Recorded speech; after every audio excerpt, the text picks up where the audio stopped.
To Babar Hayat cricket show. तो भाई Pakistan versus India को सब स्पिन की गेम के हवाले से देख रहे हैं कि भाई 5 स्पिनर इधर 5 स्पिनर उधर, उस्मान तारिक उधर, वरुण चक्रवर्ती, सुंदर को डालो, कुलदीप को डालो। बट असल गेम कुछ और पड़ने वाली है। और जो वो कोलंबो में बैठे हुए हैं थिंक टैंक ना, उनकी असल प्लानिंग का जो मरकज है, जो शिफ्ट है भाई, वो जो देख के सिचुएशन समझ रहे हैं ना, वो बड़ा एक इंटरेस्टिंग है। हम जहाँ स्पिन स्पिन करते रह जाएंगे तो कहीं कुछ और तो नहीं हो जाएगा। तो भाई नई प्लानिंग सामने आ रही है पाकिस्तान और इंडिया की, और उस हवाले से प्लेइंग 11 शेप हो रही है, उस हवाले से आप लोगों के साथ बात करेंगे। इसके अलावा वेदर, सबकी जुबान पर उस्मान तारक के अलावा कोई नाम है तो वो वेदर का है कि भाई वेदर कैसा होगा। तो वेदर के हवाले से भी एक अपडेट आई है, वहां पर अब जर्नलिस्टों ने जानना शुरू कर दिया है, मैच करीब है तो वो वेदर के हवाले से भी बिल्कुल वहां पर पहुंच के जो अपडेट्स आ रही हैं और अंदर की क्या खबर है, क्या होगा, उस हवाले से एक गवर्नमेंट का भी ऑफिशियल नोटिफिकेशन आया है। तो बड़ी एक अपडेट है, उस हवाले से आप लोगों के साथ बात करेंगे। और उसके अलावा पाकिस्तान इंडिया का मैच, और जहां पर टाकरे ना हो, पहले पहले तो टाकरे होते थे बड़ी अच्छी एनवायरनमेंट में, दोस्ती का टाकरा, राइवलरी का टाकरा। आजकल तो लड़ाई का टाकरा भी होता है और गालियों का टाकरा भी होता है। तो तनवीर अहमद वर्सेस हरभजन सिंह, ये क्या ड्रामा चलता रहता है इन लोगों का, तो वो ड्रामा दोबारा से शुरू हो गया, उस पर भी आप लोगों के साथ बात करेंगे। आप लोगों को वीडियो अच्छी लगे तो चैनल को सब्सक्राइब करके बेल आइकन पे क्लिक कर देना। बाबर भाई, ये जो सारी बातें हैं, इन पर बात करने के से पहले, एक इंडियन एक्स क्रिकेटर है मोहम्मद कैफ साहब, बड़े जबरदस्त किस्म के फील्डर, बड़े जोलीस इंसान, बड़ा जो है ना मीठी बात करते हैं, मुस्कुराते हुए बात करते हैं, अच्छी बात करते हैं। तो एक मैच नेपाल इंग्लैंड के खिलाफ आखिर तक लेके गया और वो जीता नहीं। बट मोहम्मद कैफ साहब ने स्टेटमेंट ठोक दी कि नेपाल एशिया की सेकंड बेस्ट टीम बन सकता है। अब ये क्या ड्रामा है, ये एशिया की सेकंड बेस्ट टीम का टाइटल कोई फ्री में बंटता है कि जो आता है वो अफगानिस्तान वाले बेचारे जो जिनको इंडियंस एशिया की सेकंड बेस्ट टीम बना रहे थे वो तो वर्ल्ड कप से बाहर हो गए, और अब एशिया की सेकंड बेस्ट टीम नेपाल। मतलब मोहम्मद कैफ साहब इतने बड़े, ये इन्होंने कैसे हवा में ये बात कर दी, और फिर नेपाल इटली से 10 विकेटों से हार के जमीन पे भी पहुंच गया। तो हमारी या लोगों की तो समझ आती है कि यार अटेंशन सीख करते हैं कोई कुछ बात, मतलब एक्स क्रिकेटर की तरफ से इतनी बड़ी बात आ जाना, ये कैसे देखते हैं बावर भाई, नेपाल में नहीं पोटेंशियल है? वो देखिए बात ये है कि nothing harsh for the Nepalis, they are brilliant people obviously. और नेपाल का क्रिकेट से जो जुनून है वो भी बहुत जबरदस्त है, बहुत शानदार है। और जिस तरह से उन्होंने अपनी टीम को सपोर्ट किया, दैट इज अमेजिंग। और ऑब्वियसली वहां टैलेंट भी दिखाई दे रहा है, लेकिन प्रॉब्लम यह है कि वहां अभी एक्सपीरियंस नहीं है। देखिए टैलेंट होना वो अलग चीज है, वहां पे इंफ्रास्ट्रक्चर उस तरह से नहीं है। क्रिकेटिंग इंफ्रास्ट्रक्चर बहुत इंपॉर्टेंस रखता है जब आप टीम को आगे लेकर के चलते हैं बड़े प्लेटफॉर्म्स पे, बड़े लेवल पे खिलाने के लिए। तो आपका अपना इंफ्रास्ट्रक्चर भी काउंट करता है, जहां पे आपकी ट्रेनिंग फैसिलिटीज, बहुत कुछ, पैसा ऑब्वियसली सबसे इंपॉर्टेंट चीज है। तो ये चीज जो है ना, ये मेरे ख्याल में ये बहुत सारी चीजें बीच में आती हैं, जिसकी वजह से ऑब्वियसली अभी वो पीछे हैं। उनमें टैलेंट जरूर है, स्किल को इम्प्रूव होने की जरूरत है, और वो with the passage of time improve हो सकती है। ये तो कहा जा सकता है कि वो एक ग्रोइंग क्रिकेट टीम है। हम उसको आगे, उसका फ्यूचर हमें काफी अच्छा दिखाई दे रहा है। बट ये डायरेक्ट ही कह देना कि सेकंड बेस्ट टीम बन सकती है, I think so this is too early to say that. बहुत जल्दबाजी में ये उन्होंने बयान दे दिया है, और उतनी ही जल्दी से नेपाल ने उनके इस बयान को गलत भी साबित कर दिया है। देखिए जब सेकंड बेस्ट टीम का टैग दिया गया था ना, ये तो मुझे लगता है सेकंड बेस्ट अफगानिस्तान। टीम का जो टैग है ना, वैसे ही मनहूस किस्म का है। ये जिसको दे देते वो जेर हो जाती है वो टीम।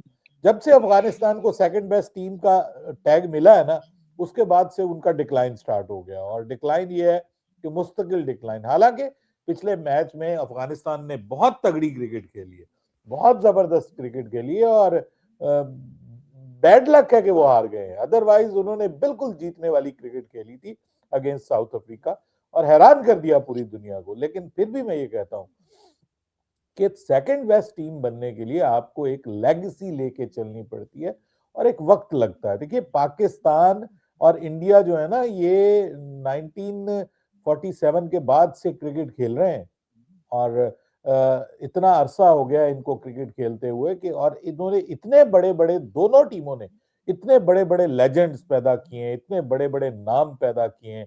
और ये वो टीमें हैं कि जो इंग्लैंड के साथ से क्रिकेट खेल रही है ना, यानी पहले इंग्लैंड, ऑस्ट्रेलिया, न्यूजीलैंड खेलते थे ना, बाद में आने वाली ये पाकिस्तान इंडिया की टीमें। और इन्होंने बताया है कि they are even playing better than those teams के जिन्होंने क्रिकेट को इन्वेंट किया।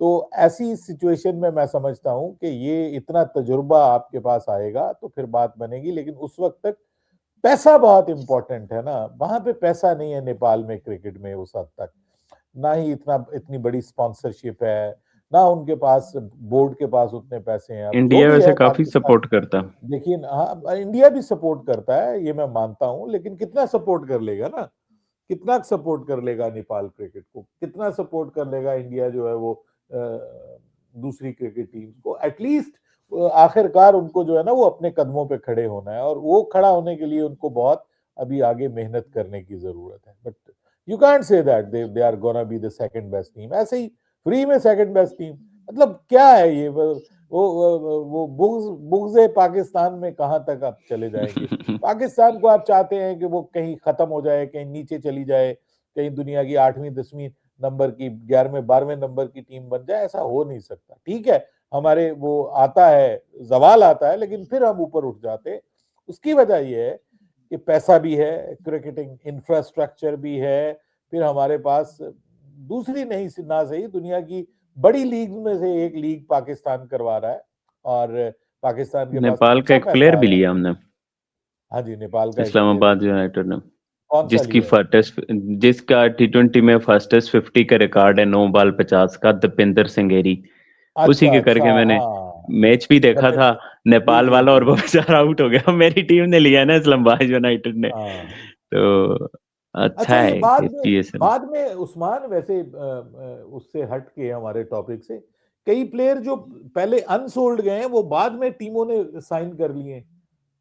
ऐसे ही होता है, और आईपीएल में भी ऐसा ही होता है ना कि जैसे जो प्लेयर जैसे बच। शान मसूद अनसोल्ड चला गया था, but now I hmm. Think कि उसको शायद सियालकोट स्टैलियंस ने ले लिया है, जी शान मसूद। जी जी, ऐसा इसी ही है। तरह और बहुत सारे प्लेयर हैं जिनको, जो अनसोल्ड गए थे लेकिन बाद में उनको इवन खरीद लिया। ऑक्शन के बाद भी चल रही हैं, पेशावर नाइट, जलमी ने शहनवाज दानी ले लिए अभी अच्छा, कुछ देर पहले। हाँ, कुछ देर पहले। तो जो पैसे बचते हैं ना, वो अब भी प्लेयर ऑक्शन के बाद, पिंडी ने जैक फ्रेशर में गर्ग ले लिया, सियालकोट ने 3 प्लेयर ले लिया ऑक्शन के बाद। अच्छा, मतलब कि जैक ऑक्शन जैक खत्म हो। फ्रेशर मैकगर्ग भी आ गया।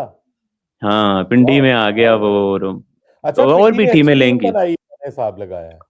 पिंडी की बहुत अच्छी टीम हाँ, बनी है, राशिद जबरदस्त लतीफ, बना। मामूलक बैठे हुए थे वहां पे दोनों। रिजवान का ही मुझे लगता है सारा रोल था एक दिन के अंदर, और मेरा दोस्त भी सेलेक्ट हो गया, शाज़ेब खान। मैं तो बहुत हाँ, खुश हूँ। वो वो, हैदराबाद में हुआ आई थिंक, है ना? नहीं नहीं, पिंडी में हुआ है। अरे पिंडी अच्छा, नहीं लिया है, 60 रिजवान लाख ने। में। हाँ, 60 लाख में। तो मैं तो बड़ा खुश हूँ, मैंने उसे मैसेज भी किया है, यार तुम्हारे जो इंडिया के अलावा वो जो 10 छक्के उसने लगाए थे, और अब वो हाँ, सेलेक्ट हो गया पिंडी में, तो वेरी इट्स अ होपफुल और बड़ा। बिग चांस फॉर हिम, अगर उसको मौका मिलता है। मेरे ख्याल में इमर्जिंग में सिलेक्ट हुआ है ना वो। इमर्जिंग हो गया। अब तो अंडर 23 वाला कोटा आ गया है, हाँ, तो वो आप देखते हैं, अब जैक फ्रेशर में गर्ग और रिजवान और इनके होते कैसा चांस मिलता है। बट अच्छा है ऐसे एनवायरनमेंट पे, एक वो बीएसएल की हीट भी फेस करना, तो अच्छा है। मतलब कि नेट्स में उम्मीद हमारा अच्छा है, इरफान खान बहरहाल। न्याजी भी बिक गया भाई, वो तो पहले वो भी अनसोल्ड जाने लगा था, इरफान खान न्याजी। चले, अब हमारे इंडियन दोस्तों ने कहना शुरू कर दिया, नेपाल दूसरी बेस्ट टीम नहीं है, बट आपकी पीएसएल दूसरी नहीं है। ये इसको भी हम नहीं हाँ, मानेंगे, पीएसएल को। तो बिल्कुल हमारी एक्साइटमेंट तो लेकिन पीएसएल मैं के हवाले समझता हूँ से है, और जिस PSL बड़ी bigger bigger PSL we are expecting. Almost second biggest purse होगी हमारी ना। और अगले साल आप समझें कि हमारा आईपीएल के साथ विंडो क्लैश नहीं होगा, तो हमारी लीग जो होगी जनवरी फरवरी में होगी, जो उसकी ओरिजिनल विंडो है। तो हमें जो हाँ, आईपीएल वाले प्लेयर भी मिलेंगे, जो कि यस, आईपीएल कमिटमेंट की वजह से नहीं ये आते। चीज अगली बार, इससे जो 12वां सीजन होगा वो इससे भी बड़ा हो सकता है। और पर्स भी बढ़ेगी। तो ऑलमोस्ट हम काफी सारी लीगों की, ये SI T20, the 100 IL T20 के पर्स के बराबर पहुंच चुके हैं, तो पैसों के हम्म, हिसाब से। तो उम्मीद है हेरो हेरियत से हो जाए पीएसएल। हालात पाकिस्तान में कुछ अच्छे सिक्योरिटी के पॉइंट ऑफ व्यू से नहीं है, तो मुझे वो डर लगा रहता है। बाकी तो उम्मीद है इस बार पीएसएल हेरो हेरियत से होगी। बहरहाल बार जी भाई पीएसएल तो आगे है, जो होने वाला है वो है पाकिस्तान वर्सेस इंडिया का मुकाबला। और हर एक बंदा कर रहा है स्पिन स्पिन स्पिन, बट ऐसा लग रहा है कि गेम जाएगी पेसर्स पे। और जो मेला लूटेंगे पेसर्स, जिस तरह से ऑस्ट्रेलिया वर्सेस जिम्बाब्वे का मैच हुआ, और लोग इसी में ज्यादा गुम में कि भाई जो है ना इस मैच में ऑस्ट्रेलिया हार गया, जिम्बाब्वे जीत गया, बट वहां पर जो पेसर्स ने कमाल किया। और जो पेसर्स की एक गेम है, जैसी वेदर है, जैसा कंडीशन है, मॉइस्चर है, हवाएं चलेंगी, जाहिर सी बात है, तो उस कंडीशन में खबरें ये आ रही हैं कि पाकिस्तान स्पिनर को तो छोड़े, पाकिस्तान सोच रहे हैं इनमें से किसी स्पिनर को निकाल के मैं नसीम शाह को डाल दूं। तो पाकिस्तान तो अपना पेस बैटरी फहीम ऑलरेडी है। नवाज की कुछ बातें चल रही हैं कि यार उसकी बैटिंग फॉर्म उतनी अच्छी नहीं है, तो हम क्यों ना नवाज को निकाल दें। अब सब बैट्समैनों ने तो चलना नहीं है ना, तो अपने यार ये नवाज को निकाल के आप नसीम को डाल दो, ताकि फहीम अशरफ का भी नंबर नीचे आ जाएगा, नसीम भी बैटिंग कर सकता है। तो अपने पेसर्स बढ़ाओ, मॉइस्चर आ गया विकेट पे तो क्या करोगे। और विकेट आईसीसी बड़ी बैलेंस विकेट बना रहे हैं, हम देख रहे हैं। दिल्ली में जहां फ्लैट विकेट होती थी, हार्दिक पांड्या ने कंप्लेन की है कि भाई मुंबई और दिल्ली में फ्लैट विकेटें होती थी, ये तो हम फ्लैट समझ के आते हैं, आगे विकेट होल्ड करती है। तो उम्मीद है आगे हमें फ्लैट मिलेगी, अब आगे तो कोलंबो ही है। बट ये गेम पेसर्स पे जाने वाली है बाबर भाई। जैसे विकेट के हालात हैं, जैसे क्या कहते हैं आप शुदीप को, फिर खेलना पड़ रहा है, इसका मतलब है वो होगा। और देखिए, ऑलरेडी मुझे टीम मुझे इंडिया। लगता है कि बैलेंस रखना पड़ेगा सीमर्स और स्पिनर्स में हर टीम को। पाकिस्तान को ये एक एज है कि पाकिस्तान अगर एक स्पिनर को निकाल भी देता है ना, तो पाकिस्तान के पास फिर भी स्पिनर्स की एक बहुत बड़ी तादाद मौजूद है। एक स्पिनर को निकालने के बावजूद पाकिस्तान 4 स्पिनर्स, प्रॉपर स्पिनर्स आप कह सकते हैं, उसमें एक दुनिया का नंबर 1 ऑलराउंडर भी है जिसका नाम साइम अयूब है, ठीक है, तो वो भी बीच में मौजूद है। फिर आपके पास शादाब भी है जो कि नेचुरली अब अच्छी बॉलिंग कर रहा है, बेहतर बॉलिंग कर रहा है। मतलब उसकी बॉल मार उसको पड़े ना पड़े, लेकिन उसकी गेंद सही जगह पे गिरनी शुरू हो गई है। ये वैसे इस्लामाबाद यूनाइटेड के लिए भी अच्छी खबर है पीएसएल को लेकर के। बाकी ये है कि उस्मान तारिक और अबरार अहमद तो हैं ही हैं। वो तो मैं समझता हूं कि वो कोई भी पिच हो, कोई भी कंडीशन हो, वो आपको मुश्किल में डालेंगे। ये मैं अब आपको बता दूं, वो आप निकाल दें इस चीज को कि जो भी है वो वैसी फ्लैट पिच तो नहीं हो सकती ना। और टॉस इंपॉर्टेंट रोल प्ले करेगा, लेकिन बैलेंस रखना पड़ेगा। इंडिया को फास्ट बॉलिंग में ज्यादा बैलेंस अवेलेबल है उनके पास। और उनके पास आपको पता है, अगर जसप्रीत बुमराह खेलते हैं, साथ में उनके पास अर्शदीप हो जाते हैं, तो तीसरे नंबर के पास उनको एक तीसरे सीमर की जो अवेलेबिलिटी है वो उनके पास हार्दिक पांड्या की शक्ल में है, जो कि इस वक्त बहुत जबरदस्त बैटिंग फॉर्म में भी है। बॉलिंग में थोड़ा उनका है, लेकिन बैटिंग फॉर्म उनकी बहुत जबरदस्त है। तो साथ में मेरे ख्याल में they should go with two Dubey भी स्पिनर्स। इनके पास है ही है, बट सुंदर की हाँ बातें चल रही हैं इन हाँ, प्लेस ऑफ रिंकू। अच्छा, रिंकू की जगह सुंदर को लाना चाहते हैं। मैं रिंकू कहता की हूँ भी बहुत फॉर्म अच्छी ज्यादा नहीं आगे। है ना। देखिए, मैं इस हक में नहीं हूं, फ्रैंकली स्पीकिंग, कि इंडिया बहुत ज्यादा छेड़छाड़ करे अपनी टीम के साथ। ना ही मैं पाकिस्तान के हक में हूं। कुछ लोग कह रहे हैं कि फखर जमान को ले आओ, उसकी जगह फलां को ओपनिंग चेंज कर दो। मतलब ये कोई तरीका नहीं है। आप एक इतने बड़े मैच से पहले ज्यादा से ज्यादा एक आध चेंज कर लीजिए आप। और जो वो मुझे लग रहा है पाकिस्तान में, मैं समझता हूं कि आपको नसीम शाह को इन करना चाहिए। हाँ, शाहीन शाह अफरीदी से बेहतर ऑप्शन सलमान मिर्जा है। और शाहीन नए बॉल के साथ ठीक है, अगर सीमिंग कंडीशंस होंगी तो शाहीन को नए बॉल के साथ मदद मिलेगी, लेकिन बाद में उसको मार पड़ती है। जो सलमान मिर्जा है ना, वो बाद में भी अच्छी बॉल करता है। नसीम शाह जो है वो बाद में भी अच्छी बॉल करता है। तो मैं इन दो के साथ जाऊंगा। बॉलिंग में पाकिस्तान के चेंज होनी चाहिए, लेकिन अगर बैटिंग की आप बात करें तो एक बल्लेबाज को आप ला सकते हैं, और वो है ख्वाजा नाफे। अब उसको किसकी जगह लाएंगे? उस्मान खान की जगह लाएंगे तो फिर आपके पास विकेट कीपिंग की जो मामला है, वो जो उस दिन उसने किया, वो जो दाएं हाथ में बॉल पकड़ के बायां हाथ मार दिया, उसके बाद तो मैं परेशान हो गया हूं कि यार इसको आप विकेट कीपर के तौर पे कैसे रिलाई कर सकते हैं। मुझे तो उससे बेहतर फिर जो है वो साहबजादा फरहान लग रहा है। Because I think so Sahibzada Farhan is not a bad wicket keeper as compare to Khawaja Nafay, hmm. क्योंकि उसने कभी इस तरह का ब्लंडर नहीं किया और वो ठीक विकेट कीपिंग करता है। हाँ, डाइव शाइव उस तरह से शायद वो ना लगा सके, डाइविंग कैचेस ना पकड़ सके, लेकिन बिहाइंड द विकेट तो वो ठीक है। लेकिन मुझे अफसोस है कि हम्म। पाकिस्तान के पास जो इस वक्त एक अच्छी चीज की कमी है ना, वो ये है कि पाकिस्तान, मतलब अगर उस्मान खान को आपने खिलाना था ना नंबर 5 पे, तो मोहम्मद रिजवान भी नंबर 5 पे इस तरह की बैटिंग तो कर ही सकता था। लेकिन वो विकेट कीपर बहुत जबरदस्त, वो और उसका नीचे कोई नहीं खेलता कंपैरिजन नवारो, है। वो नीचे खेलते हुए मुंह बनाता है, कहता है मैं नहीं टॉप वो ऑर्डर का बैट्समैन वो हूँ तो तो। बाबर भी बनाता था ना, अब नहीं ना बनाता, अब खेल रहा है ना चौथे पे, अब कोशिश कर रहा है चौथे पे एडजस्ट होने की। ये आपको भाई, ये वो कहते हैं ना कि सर्वाइवल ऑफ द फिटेस्ट, यहाँ पे जब इतना कंपटीशन बढ़ता है ना, तो जो बेस्ट होता है वो ही सर्वाइव करता है। तो आपको फिर अपने आप को अपनी पोजीशन के ऊपर बेस्ट बनाना पड़ता है। मेरे ख्याल में रिजवान की अब ओपनिंग में जगह नहीं है। मैं अगर होता ना, मैं आपको सच्ची बात बताऊं, इस पीएसएल में अगर रिजवान खेल रहे हैं तो मैं नंबर 4 पे या नंबर 5 पे खेलता पीएसएल में, खुद को बताने के लिए कि भाई मैं, yes, I am ready to accept the challenge, मैं नंबर 4 नंबर 5 के लिए पाकिस्तान के लिए अवेलेबल हूं, मुझे खिलाओ, मैं टी20 में नंबर 5 पे भी खेलने के लिए तैयार हूं। और परफॉर्म करके दिखाता कि नहीं यार, I am not limited to the power play only. बात समझ आई ना? ये है असल तरीका। मैं समझता हूं कि ये पाकिस्तान को करने की जरूरत है। विकेट कीपिंग में पाकिस्तान लैग कर रहा है।